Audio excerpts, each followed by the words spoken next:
안녕하세요. 미가를 읽어주는 남자. 이 시간에는 미가 3장부터 마지막 7장까지 전체적으로 내용을 살펴보도록 하겠습니다. 자, 미가 선지자는 이사야 선지자와 동시대 사람이고요. 그리고 들을지어다 라는 그런 단어를 가지고 이제 이게 1장과 3장과 6장에 나오는데 1장, 2장을 한 단락으로 묶고 3장부터 5장까지 한 단락으로 묶고 그다음에 6장부터 7장까지 이렇게 세 단락으로 나눌 수 있습니다. 각각 그 내용은 심판과 또 미래에 대한 소망, 회복 이런 내용으로 이렇게 세 사이클로 돌아간다. 여러분 그렇게 염두에 두시고 보시면 좋겠습니다. 자, 지난 시간에 1장, 2장 또 개관을 살펴봤기 때문에 3장에서 시작하도록 하겠습니다. 자, 영적 암흑계 이스라엘을 다루고 있는 거죠. 자, 세 파트로 나눠질 수 있는데 첫 번째 1절부터 4절까지는 당시에 범죄한 정치 지도자들. 자, 어떻게 묘사하고 있습니까? 백성들을 잡아먹는 듯한 그런 묘사입니다. 마치 그냥 백성들의 살을 뜯어먹는 그런 지도자들로 묘사하고 있는 거죠.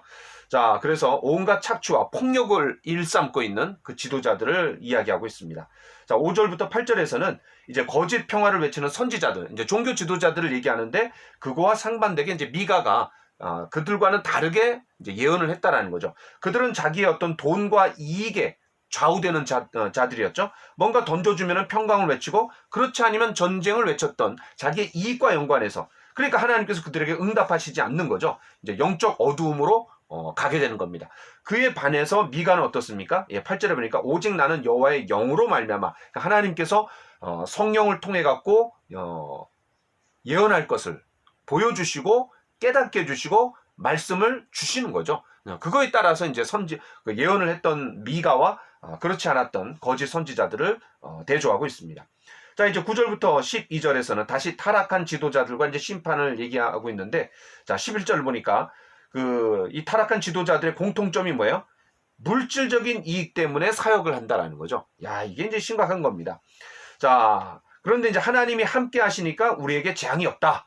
사실은 성전과 그런 예배의 시스템, 이 껍데기는 있지만 내용물은 전혀 없는 거죠. 인애와 또 공의와 또 하나님을 아는 지식이 전혀 없이 그냥 어떤 시스템만 갖춰졌을 때 빈 껍데기밖에 없는데 이제 우리가 하나님이 그 성전에 함께 계시니까 우리에게 재앙은 없을 거다. 잘못된 그런 보증수표였던 거죠. 자, 4장으로 가보겠습니다. 4장 1절부터 5절. 이 부분은 이사야 선지자하고 동시대 인물이었기 때문에 바로 이런 공통점이 좀 등장하는 것 같아요. 자, 여러분 4장 1절부터 5절까지 내용과 이사야 2장을 한번 제가 보겠습니다. 이사야 2장 2절 말일에 여호와의 전에 산이 모든 산 꼭대기에 굳게 설 것이요 모든 산은 산 위에 뛰어나리니 만방이 그리로 모여들 것이라. 많은 백성이 가며 이르기를 오라 우리가 여호와의 산에 오르며 야곱의 하나님의 전에 이르자. 그가 그의 길을 우리에게 가르치실 것이라. 우리가 그 길로 행하리라 하리니 이는 율법이 시온에서부터 나올 것이요 여호와의 말씀이 예루살렘에서부터 나올 것임이니라. 그가 열방 사이에 판단하시며 많은 백성을 판결하시리니 무리가 그들의 칼을 쳐서 보습을 만들고 그들의 창을 쳐서 낫을 만들 것이며 이 나라와 저 나라가 다시는 칼을 들고 서로 치지 아니하며 다시는 전쟁을 연습하지 아니하리라. 예, 바로 4장 1절부터 5절하고 거의 대동소이하죠. 이사야 선지자가 미가의 말을 인용했는지 아니면 미가가 이사야 선지자의 말을 인용했는지 모르지만 어쨌든 동시대 인물이라는 것을 또 여기서 우리가 잘 알 수 있습니다. 자, 그래서 이제 그 3장 12절에 아까 앞에서 이러므로 너희로 말미암아 시온은 갈아엎은 밭이 되고 예루살렘은 무더기가 되고 성전에 사는 수풀의 높은 곳이 되리라 라고 이제 심판을 선언했거든요. 멸망할 거다라고 얘기했기 때문에 이제 이 4장 5장에서는 회복을 또 이야기하고 있습니다. 자, 그러니까 이 3장 12절의 심판을 위한 심판이 아니라는 것을 다시 한번 우리가 하게 되는 거죠. 회복을 전제로 한 심판이었다. 돌아오기를 하나님 원하시는 겁니다.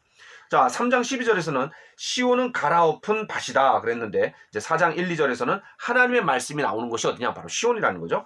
또 3장 12절에서 이 성전에 사는 수풀이 높은 곳에 이제 수풀의 높은 곳이 되리라 라고 했는데 다시 말해서 황폐하게 된다라는 거죠. 자, 그런데 모든 산 위에 으뜸이 될 것이다. 바로 대조적으로 이야기하고 있습니다. 자, 6절부터 13절까지는 이제 포로에서 귀환하게 된다라는 거죠. 다시 말해서 1절부터 5절까지 그렇게 새롭게 시작될 하나님의 나라에 과연 누가 하나님의 백성으로 거할 것인가? 바로 6절부터 13절 포로에서 귀환한, 마치 하나님께서 제2의 출애굽을 일으키셔서 이제 포로 귀환한 자들이 거하게 될 거다라고 이야기하고 있는 거죠. 자, 7절 보잘것없는 자들을 강국으로 만드실 것이다 라고 했는데, 이제 하나님의 심판이 곧 임하시겠지만 그 이후에 있을 구원과 회복을 소망으로 삼아서 그 모든 어려움들을 이겨내라 라고 이제 미가 선지자가 이야기하고 있습니다. 자, 이제 5장으로 가보겠습니다. 자, 5장은 아주 유명한 구절이 있는 거죠. 바로 2절에 바로 마태복음 2장 5절에서 동방 박사들에 의해서 예수님이 탄생하실 곳을 헤롯 대왕이 이제 종교 지도자들에게 찾도록 지시하죠. 그때 그들이 찾았던 게 바로 미가서 5장 2절을 가지고 이제 예수님의 탄생지인 베들레헴을 찾게 됩니다. 자, 5장 1절에 보니까 하나님께서 막대기로 이스라엘을 때리실 것이라 그랬어요. 여러분, 그 사무엘하 7장에 보면 하나님께서 사람 막대기와 인생 채찍으로 이스라엘 백성들을 다루시겠다 그랬는데, 바로 이 막대기가 뭡니까? 장차 이제 아수르를 통해서 북이스라엘, 또 바벨론을 통해서 남유다를 하나님이 다루시는 거죠. 그러나 이 역시 심판을 위한 심판이 아닙니다. 종국에는 회복을 얘기하는 거죠. 왜냐하면 2절부터 6절에 보니까 이제 새로운 왕, 바로 베들레헴에서 탄생하실 메시아인 그분을 통해 갖고 이스라엘이 회복될 거라는 거죠. 자, 아까 말씀드렸던 것처럼 5장 2절은 이제 마태복음 2장 5절에서 이제 인용하고 있습니다. 5장 2절인데 마태복음에서는 2장 5절이죠. 예, 바꿔 이제 뒤바뀌는 거예요.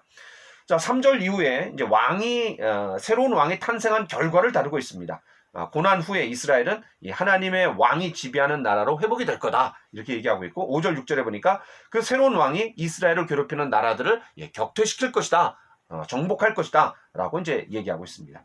자, 7절부터 9절에 보니까 이 새로운 왕에 이어서 이제 남은 자들로 주제가 전환이 되는 거죠. 그러니까 앞부분에서는 새로운 왕, 그분이 나타나서 어떤 결과가 맞아질 것이냐 이거를 얘기했다라면, 이제는 뭘 얘기해요? 이제 남은 자들로 주제가 전환이 됩니다.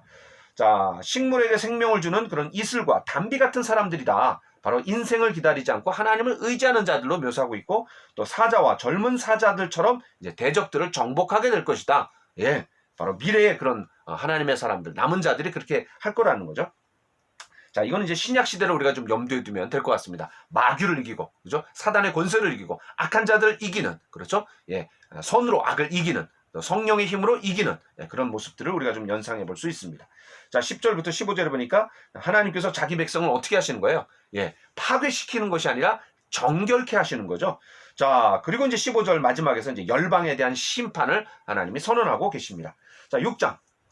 자, 1장과 3장에 이어서 마지막 세 번째 들으라, 들을지어다 이렇게 나오면서 이제 6장, 7장이 마지막 세 번째 사이클이 돌아가는 겁니다. 그러니까 6장, 7장이 이제 한 단락인 거죠. 자, 1절과 5절. 여기에서 하나님께서 이스라엘 백성들을 이제 법정에 고소하고 있습니다. 고소하면서 동시에 하나님이 이제 재판장의 역할을 하시는 거죠. 자, 그러면 원고의 그런 배심원의 역할을 누가 하고 있어요? 바로 산들이 하고 있습니다. 그러니까 하나님이 이스라엘을 어떻게 도우셨는지를 1절부터 5절에서 제시하고 있는 거죠. 자, 6절부터 8절 굉장히 유명한, 미가서에서 아마 가장 유명한 구절 중에 또 하나입니다. 미가서에서 세 구절을 우리가 생각해야 돼요. 뭐니 해도 이제 메시아 예언, 예, 미가서 5장 2절, 좀 전에 우리가 이제 언급했었죠. 그 다음에 아까 읽었던, 예, 바로 4장 1절부터 5절이, 이사야 선지자의 그런 이사야 2장 2절부터 4절까지와 거의 뭐 흡사한 거죠. 자, 그 다음에 이제 요 부분입니다. 제가 한번 읽어보겠습니다. 6장 6절부터 8절. 내가 무엇을 가지고 여호와 앞에 나아가며 높으신 하나님께 경배할까? 내가 번제물로 1년 된 송아지를 가지고 그 앞에 나아갈까? 여호와께서 천천의 순양이나 만만의 강물 같은 기름을 기뻐하실까? 내 허물을 위하여 내 맏아들을 내 영혼의 죄로 말미암아 내 몸에 열매를 드릴까? 사람아, 주께서 선한 것이 무엇임을 내게 보이셨나니 여호와께서 내게 구하시는 것은 오직 정의를 행하며 인자를 사랑하며 겸손하게 내 하나님과 함께 행하는 것이 아니냐. 여러분, 미국에 지미 카터 대통령이 있었는데, 그런 그 대통령 취임식 때 바로 이 미가서 6장 6절부터 8절을 인용했다고 합니다. 무슨 말이에요? 바로 이 말씀이 지금도 여전히 유효하다, 여전히 우리에게 필요한 말씀이다라고 현대성을 갖고 있는 말씀이다라는 것을 이제 선언했던 거죠. 자, 그 굉장히 6절부터 8절 굉장히 중요한데 아마 미가서에서 가장 그런 유명한 부분이 아닐까 이렇게 우리가 생각해 볼 수 있습니다. 어쨌든 여기서 하나님이 찾으시는 것이 무엇인지를 분명히 알려주고 있는 거죠. 뭡니까? 8절에 여호와께서 내게 고하시는 것은 예배 형식보다도 바로 오직 정의를 행하며 인자를 사랑하며 겸손하게 내 하나님과 함께 행하는 것이 아니냐. 바로 하나님의 성품을 따라 살아가는 삶, 그것을 살아내는 삶이 가장 중요한 것이다. 빈 껍데기와 같은 어떤 시스템, 성전 시스템, 이런 것이 아니라 바로 하나님의 말씀을 따라 하나님의 성품을 드러내며 살아가는 삶이 가장 중요한 것이다. 바로 그것을 하나님이 찾으신다라고 하는 것을 우리가 좀 알 수 있는 거죠. 자, 9절부터 16절에 보니까 미가 선지자가 이제 이스라엘을 고소하며 이제 심판을 선언하고 있습니다. 하나님을 대신해서 백성들의 죄를 지적하고 있는 거죠. 어떤 죄를 지적합니까? 불의한 죄물, 또 거짓 도량령, 뭡니까? 거짓 저울추, 그렇죠? 가증한 에바 얘기했는데 이제 이게 거짓 도량령을 얘기합니다. 에바는 어떤 그 물건의 어떤 수량, 또 부피 이런 것들을 이제 재는 하나의 단위인 거죠. 자, 부자들의 강포, 거짓, 이런 것들을 이제 낱낱이 그럼 고발하고 지적하고 있습니다. 자, 13절 이후에는 이제 하나님의 심판이 나오는데 바로 언약적인 저주였던 거죠. 하나님과 언약 백성이기 때문에 언약에 충실했을 때는 축복이 있는 거고 언약에 충실하지 못했을 때는 이제 저주가 내려지는 거죠. 그래서 가나안 땅에서 부요보다는 이제 궁핍에 처하게 될 거다라고 하나님의 저주를 때리고 있습니다. 자, 16절. 북이스라엘의 이제 오므리 왕조와 최악의 왕이었던 이제 아합을 이제 언급하고 있는 거죠. 오므리 왕조 안에 아합이 있는 거예요. 여러분, 아합 하면 우리가 이제 생각나는 게 뭡니까? 바로 그런 엘리야와 이제 갈멜산에서 850대 1의 전투, 영적 전투가 있었던 거고, 또 나봇의 포도원을 이제 강제로 빼앗게 되는 거죠.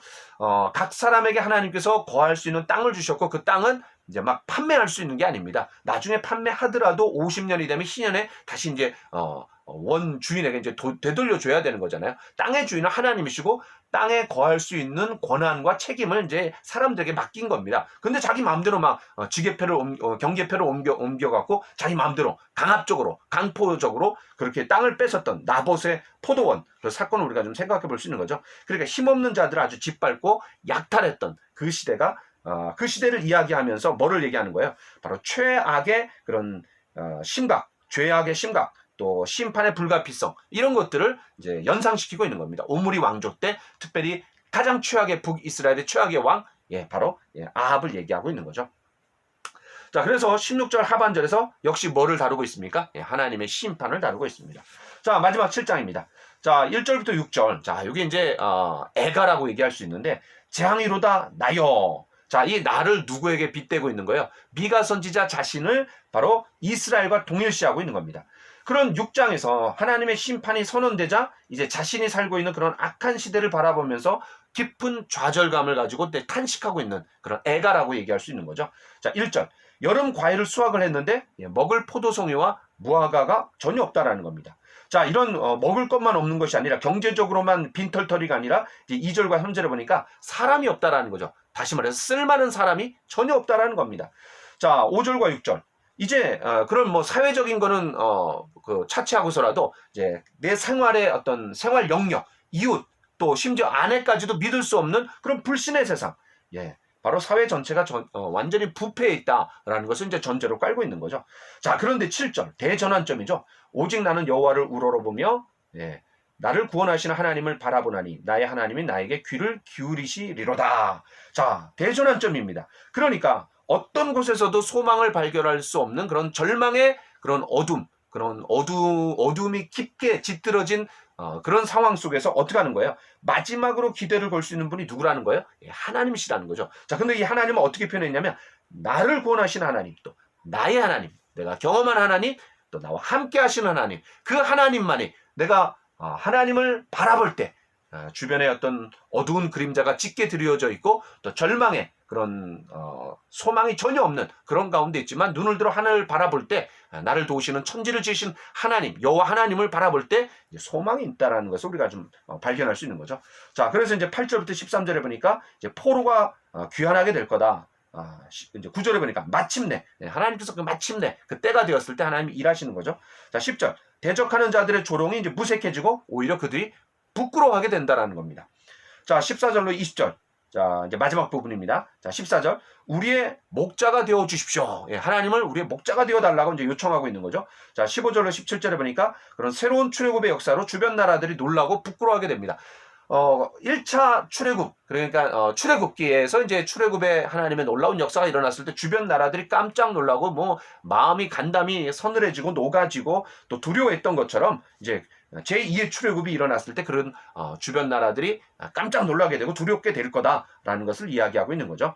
자, 18절로 20절에 보니까 하나님께서 모든 이스라엘 백성들의 죄악을 용서해 주시고 그들을 회복해 주시는 때가 온다. 주와 같은 신이 어디 있으리까? 놀라운 말씀이죠. 다시 말해서 하나님은 비교 불가하신, 절대로 다른 어떤 것과도 비교할 수 없는 그런 절대적인 분이시다. 이런 바로 소망을 갖고 그런 회복의 그런 믿음을 이제 갖고 있는 거죠. 그러니까 그들의 이스라엘 백성들이 잘못으로 인해서 사회가 너무나 타락해 있고 종교 지도자들이 타락해 있고 전체적으로 부패했을 때 하나님께서 언젠가 막대기로, 사람 막대기와 인생 채찍으로 다루시지만, 그러나 먼 미래에 그런 심판을 위한 심판이 아니라 결국 회복시키시고 돌이키시고 그들을 새롭게 해주실 것이다. 그들의 죄를 용서해 주실 것이다. 그리고 새로운 왕이 나타나서 그들을 이끌어줄 그런 목자가 나타날 거다. 라고 이제 먼 미래를 바라보고 있는 것이 바로 미가서라고 얘기할 수 있습니다. 그러니까 현재 불의와 강포로 점철되어 있지만 그런 메시아를 통해서 미래의 회복을 내다보고 있는 책이 바로 미가서다. 여러분, 이렇게 결론을 맺으면 좋을 것 같습니다. 자, 미가서 세 가지 구절을 여러분 생각해야 됩니다. 예, 미가서 4장 1절부터 5절까지 이사야 선지자와 동시대 사람이었기 때문에 이사야 2장 2절부터 4절, 똑같은 내용이라 그랬어요. 그 다음에 미가서 5장 2절, 이게 이제 마태복음 2장 5절에서 동방박사들의 이야기 속에서 나오는 예수님의 탄생지. 자, 그게 이제 미가서 5장 2절이고, 그 다음에 마지막 우리가 아까 읽었던 6장 6절로 8절. 하나님께서 찾으시는 것이 뭐냐? 여호와께서 내게 구하시는 것은 오직 정의를 행하며 인자를 사랑하며 겸손하게 내 하나님과 함께 행하는 것이 아니냐? 바로 이 구절들을 여러분 좀 떠올리시면서 미가서를 넘어가시면 좋을 것 같습니다. 감사합니다.